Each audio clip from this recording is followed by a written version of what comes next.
Eu sou a Kathleen e eu vou falar do movimento abolicionismo. O abolicionismo nasceu a partir do movimento protestante e do iluminismo, dando uma nova noção ao ser humano como um ser autônomo, tendo que ter a sua dignidade respeitada, podendo ser definido como um movimento social e político. Aqui no Brasil, ele teve o apoio de políticos, jornalistas, médicos e advogados. Tudo isso ocorreu no século XIX, ganhando mais força no ano de 1880 e 1890. Eu vou falar de uma das leis, a Lei do Ventre Livre, também conhecida como a Lei do Rio Branco. O que ela era?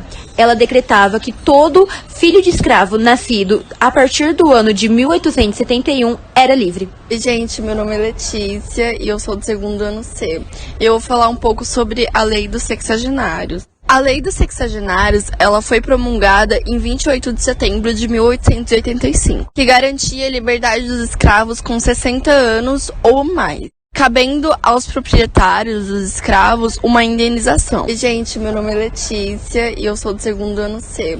Eu vou falar um pouco sobre a Lei dos Sexagenários. A Lei dos Sexagenários, ela foi promulgada em 28 de setembro de 1885, que garantia a liberdade dos escravos com 60 anos ou mais, cabendo aos proprietários dos escravos uma indenização. A indenização, ela devia ser paga pelo liberto, sendo, portanto, o escravo, ele prestar mais 3 anos de serviço ao seu senhor, ou trabalhando até os 65 anos.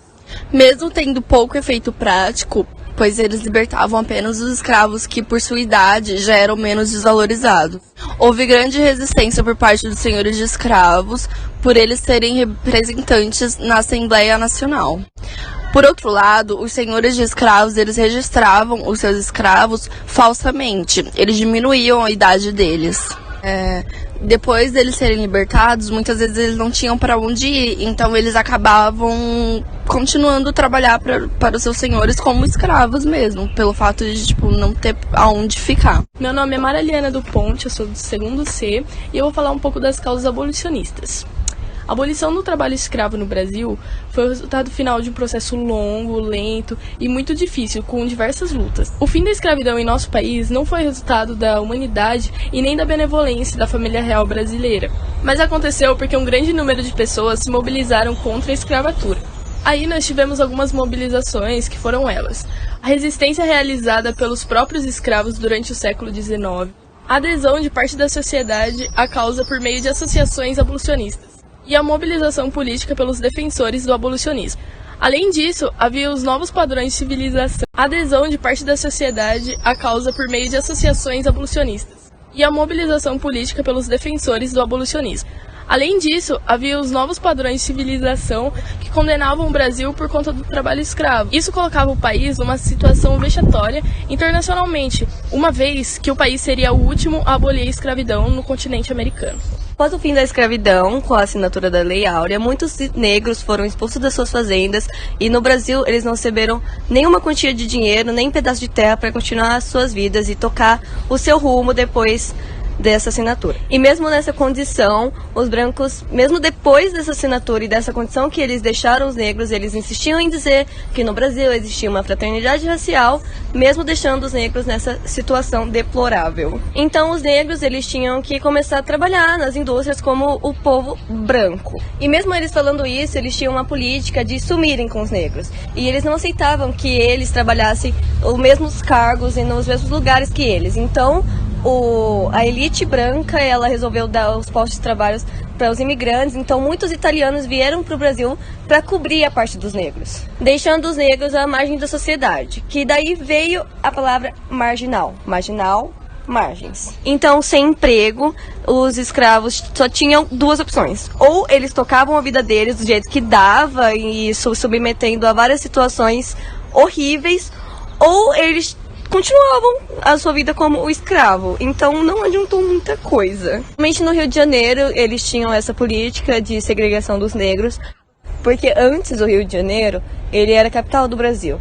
Então, vários negros eles foram deixados à margem. Foi aí que foi criadas as primeiras comunidades. Durante a repreensão das senzalas, os negros nunca deixaram de lutar, tendo o Zumbi dos Palmares como representante dessa luta da colonização até o Império. Mas também tiveram outros representantes resistentes dessa luta, como Luiz da Gama, que foi um ex-escravo que se formou em advocacia.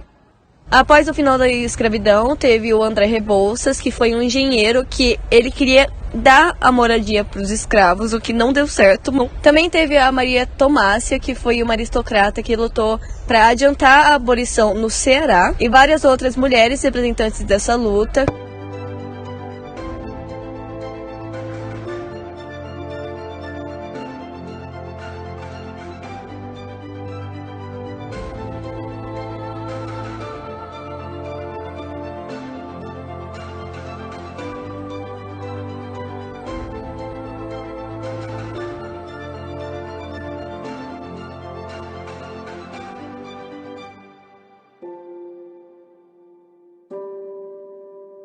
Vale lembrar também que quando os escravos eles eram libertados dos seus das suas casas, digamos assim, de onde eles eram abrigados, não era oferecido para eles nenhum recurso para que eles pudessem construir uma vida longe dessa escravidão.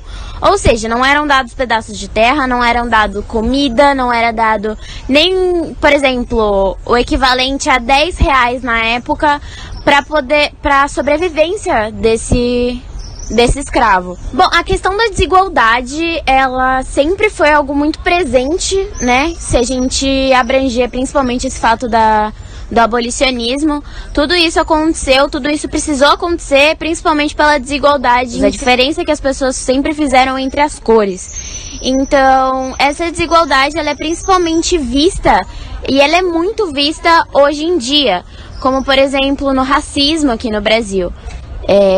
Não é difícil a gente acabar vendo uma cena de racismo, atos de racismo durante o nosso dia. Seja de uma agressão a uma simples mudada de calçada no meio da rua. A desigualdade também é vista quando a gente coloca um branco e um negro na mesma categoria, digamos, para prestar a vaga de um emprego. Muito provavelmente o branco vai ter mais chances de conseguir essa vaga pela sua cor. Essa é a verdade. E com isso é cada vez mais visto o fato da desigualdade aqui no Brasil. A renda domiciliar per capita da média da população branca é mais que o dobro da população negra. São R$ 1.097 para brancos, competindo com R$ 508 para negros. O fim da escravidão no Brasil, apesar de ter sido um dos últimos países a abolir a escravidão, principalmente aqui em Campinas, que foi em si a última cidade a realmente abolir a escravidão, foi um ato revolucionário não só aqui no Brasil, como no mundo inteiro. E com certeza foi de grande auxílio, de grande importância, principalmente para a ingressão das pessoas negras na sociedade, principalmente. Óbvio, essa desigualdade de etnia ainda é muito vista nos dias atuais, principalmente no nosso país. Mas é claro que a abolição da escravidão foi de grande ajuda para o começo dessa revolução e de toda essa luta pela igualdade.